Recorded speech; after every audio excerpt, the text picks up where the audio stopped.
All right, ladies and gentlemen, welcome back to another Sword and Staff video. This is Mr. Squirrel. As always, glad to have you. So what I want to talk about in this video is the Guardian class, because I'm really enamored by this class. I like the abilities of it. And me personally, as someone that plays a very tanky character, I normally plays tanky characters in MMOs. It sounds really interesting. I've really enjoyed the Berserker. The Conqueror sounds very interesting, and I'm definitely going to play the Conqueror for a hot minute once it comes out, but I am contemplating switching over to the Guardian just because this sounds more like my playstyle. And one of the nice things about this game is you can switch classes. Now that we're level 100, you can move between classes every 7 days, and then even undo it if it's something you don't like for only 8 hours. So there is that.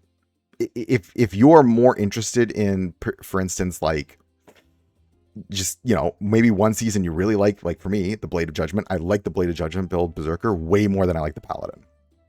But the Guardian sounds way more interesting to me than the Conqueror. But I really like how the Conqueror sounds. So this is one of those things to consider, is that, so knowing this, I wanted to prepare not only myself, but y'all for understanding, like, does the next season's class interest you? Or is there, maybe it doesn't and you want to do a class change? That's up to you. So that's why I make these like preparing for blank class, because I want to give players help and understanding, like, what is my potential next class? What class sounds interesting? What class do I want to play as? So that way, you have knowledge moving forward of what class maybe once you get the option, do you change? Or, no, I like the way this class sounds. I'm going to stay this class. So, want to give that information so you can do you, boo-boo. All right. Now, what we're going to do today is I have technically 2 separate builds that I want to talk about. Again, this is fully me. I looked a little bit. There are probably other builds out there, and that's totally fine. This is me kind of thinking like, all right, I spent the morning looking through their abilities, looking at the Paladin, looking at all the classes, like looking at what they have access to, and then saying, what are their builds? And I came up with 2 separate builds, one for group and one for solo content. Now, are these going to be perfect? And they require testing. Of course, that's how this game operates. You need to get these abilities and then test them out. One of the things that I'm always pushing players is, like, test your own build out. People kept saying, oh, this is the one way you need to build a Berserker. And then we found a little bit different ways to do it. And there was way better ways to optimize that damage. There's different ways to build. And so I always tell players, like, build what also feels good to you, and you see the most damage, and also you're having the most fun doing, but also keeping yourself alive. Now, a couple of things I want to give credit to, lootandwaifus.com, great website, amazing information, all the work that goes into, compiling the database for us, very helpful. Appreciate all the work that goes into this. Thank you so much for doing this, and I want to give credit where credit is due. Tons of work. Thank you for putting this all together. So let's begin. All right. So my first build that I want to talk about is going to be my group, essentially unkillable Guardian. Your job is not to do damage. Your job is to make sure that your team just does not die. So your archmages, your berserkers can do damage. One thing that I am finding, however, is that this build, you will change it if you have access to a sage. And you got to take note of this. I think you'll bounce actually between 1 or 2 of these builds, just because if you have access to a sage, your players might not be dying as much, and so then you don't need as many of these defensive abilities, and you can kind of play around that a little bit more. So let's talk. Actually, I want to bring this over here. Okay, so if you're running, and I've found this a lot, that sometimes just sages can be hard to find. Sometimes they're in abundance. So the way I'm going to probably operate this is there's going to be almost like 3 builds. There's going to be without sage, with sage, and then solo, because it depends, right?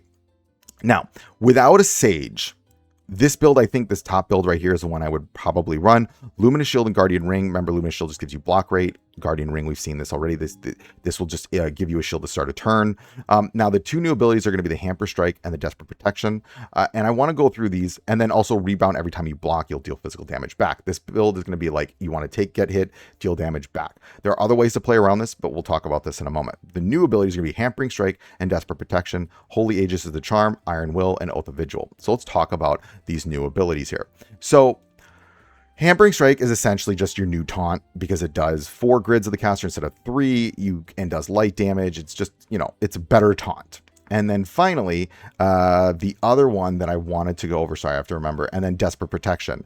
This one is, this was actually in the Paladin tree, just so this gives the where it's right here, Desperate Protection. It grants a shield on the caster's defense to the ally with the lowest HP within 3 grids of the caster. So it just helps keep someone alive. Now, this one you might not need. This is if I'm running without a Sage. I need to protect my DPS as much as I possibly can. So that's why I'm operating like this. Because I need them to do damage. Now, the new charms is then Holy Aegis, Iron Will, Oath of Vigil. Now, Holy Aegis is just increases defense, the caster's defense, increases the effectiveness of defensive base shields granted by the caster. Well, this ability right here, your Desperate Protection and Guardian Ring, are both defensive-based shields. So you're going to be giving more shields. Iron Will, this ability is going to, in enemies affected by taunt, deal reduced damage to the caster, so you're just taking less damage. Overall, great. Oath of Vigil. Now, this is an interesting one. This one, at the start of the turn, grants Vigil to allied adventurer with the lowest HP, taking 50% damage for them. Reduces the damage taken from this effect with an additional 1% reduction for every 1% of the caster's defense exceeds the protected units. More defense you got, when conjunction with especially the Holy Aegis, you're going to be having a ton of defense. So you're going to be just way above your partner or whoever the lowest HP's character, because usually it's going to be probably like a DPS or even the Sage who don't run that much defense. So you'll have just exceedingly higher defense than they will. And so you will be taking a lot less damage and you'll be taking damage for them. Now, the thing about this though is Oath of Vigil, here's the thing. You can, if you're running Oath of Vigil, you might not need Desperate Protection and instead can run Light Sword or Swirl Blade. Now, I like Swirling Blade because one of the things about Swirling Blade is that it's just every turn you're getting a shield, because this essentially you hit attack, you take 20% of that and convert it into a shield. At the same time, I also like Light Sword Array, because then this is just, you're doing more counterattack damage. You do this, and then when you get hit, you'll deal a sword down, and it goes to within 1 grid. So you're doing a little bit like small AoE sword-based counterattack damage and casting this a lot. I think overall you have access to quite a bit in the role. If also Soul Protection. If I am running with a Sage, I will probably be running Soul Protection, because before the battle starts, convert 50% of the caster's current HP into a shield. Well, you're going to get healed. So, you're going to be shielded up left and right. That might be an ability to consider. And then when you win, whatever shields are remaining, you'll get that as healing. But it's because you have a Sage sitting there, you can heal and then just heal while the shields are on you. And then, so it's just kind of like, free shields. And then by the time you move and you win, you come back to the next fight, and then you have a shield. You're just essentially getting free HP because you're converting it into a shield. I think that could be a really interesting one, especially if you got a healer on your team. There's just and you can maybe go a little bit more damagey, and instead of doing like Desperate Protection, you do like Light Sword and Soul Protection. So like it could be really interesting in the way that you're kind of operating. I think that could be interesting. But Luminous Shield's still very good because it's giving you that block rate. And, I think this build overall sounds really fun. But where I think you're going to really change is in this actually more solo build. And this is where the Water Guardian is going to really take place. This is just essentially a shield. This is if you are running solo, not with people. So the way this works, so you got Guardian Ring, which we already know, and then you have all 3 new abilities: Lunar Water Threads, Raging Maelstrom, Swirling Blade, Frigid Glint, Frigid Aura, Reflective Arm, and then Ripple Impact. Whenever a shield is destroyed, you deal water damage. Now, the way this build operates is that you are trying to do as much water damage as possible, because what you'll start implementing is Cold. Now, Cold increases water damage taken by 5%, stacks up to 10 times, which means it can get up to 50% increased water damage, right? Now, here's the thing. If we come back to this ability, I want to highlight Swirling Blade. Attacks one enemy with 1 grid. Deals water damage, converts 20% of the damage dealt. So as you build up your Cold, this thing is going to hit real hard, which is why in the order that I would be building this is actually it's at the end. So I do all this water damage and then Swirling Blade. Now, the Lunar Threads this is a grab ability. So this is actually in the Paladin tree over here, and this is where dealing water damage within 5 grids with 50% to inflict 1 stack of Cold for 2 turns, and then pulls them towards the caster's location. So you get more Cold. It's a pull. It's really good. Now, If I go over here back to the Guardian, now you've also got Raging Maelstrom, so water damage once, and then it does a repel, so knocks in the back one grid towards the caster. So like you're getting this kind of movement-based thing. You can also substitute in, Seismic for either Lunar Threads or maybe Raging Maelstrom, but it's going to be the bread and butter here is building up cold stacks to get to Swirling Blade. Now, you're also going to need to keep building up those cold stacks with Frigid Aura. This is a charm. When an enemy ends their turn within 1 grid of the caster, there's a 100% chance to trigger Frigid Aura, dealing water damage once, a 50% base chance to inflict 1 stack of cold, and then Frigid Flint increases water damage each time the caster's technique deals water damage. I mean, there's a 100% chance to inflict 1 stack of cold. So it's just like, you're going to inflict cold. You're just getting tons and tons of cold. It builds up very fast, and then you're just putting a shield consistently on you at all times. Now, you could potentially here actually even get rid of the Guardian Ring and put Seismic Tide in there, so you're just already getting down. But one of the things I really like about Guardian Ring is that you just get the shield right from the get-go. And then with Ripple Impact is that when your shields go away, you deal water damage and then inflict cold again. And so, and then Reflective, I forgot to mention this one. And then the Reflective, where is it? Oh, it's in the Paladin trait. This was in the Paladin.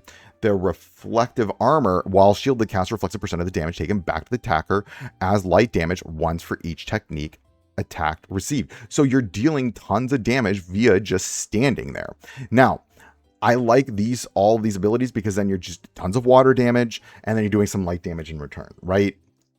Another way you could, you could also find a way to do soul protection if you want, but I think for the most part, this is the one that's standing out to me just because with Ripple Impact, you're going to have smaller shields, and so the shields get destroyed over time, but then you're going to be doing water damage in return as these smaller shields kind of get destroyed, and you're just going to keep doing more and more and more and more water damage, and then light damage because, you're taking percentage, they're dealing back some of that damage because you're going to have these shields always up on you.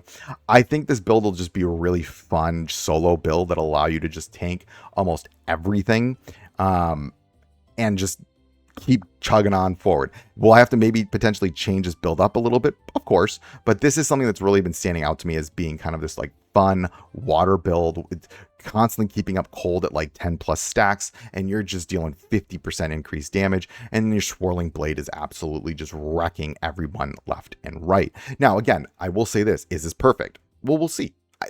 There might need to be some changes, but and maybe even you throw in a soul protection here. That this could be a really interesting, especially for solo content. If you have these massive shields, and maybe instead of Ripple Impact, you do soul protection, so you have a ton of shields, and then that Reflective Armor just really sticks around. But I like the idea of Ripple Impact because the shields get destroyed. You're consistently doing a lot of cold damage or water damage, and so you have all this massive increase in water damage, AoE, single target, and it feels really fun. Now, again, we'll play around with these different builds, but I think there is a lot of options here to have this like interesting water DPS solo build versus like also this tanking build, which will depending on what your team has access to. You'll either have this crazy like I have no like support on my team and I'm going to be the solo keep everybody alive tank, versus more of like you have a Sage, so you want to do a little bit more damage, and then be a little cheeky with your shields. There's a lot of ways you can play around this. Okay, I hope this video helps in kind of thinking about what does this class look like moving forward, and what are you interested in playing? Because again, I have one already currently for the Conquer. I'll have this one. I'll do one for the Sage and the Sage or the Destroyer, and I forget the name of the there's like they get funny names as things keep moving on.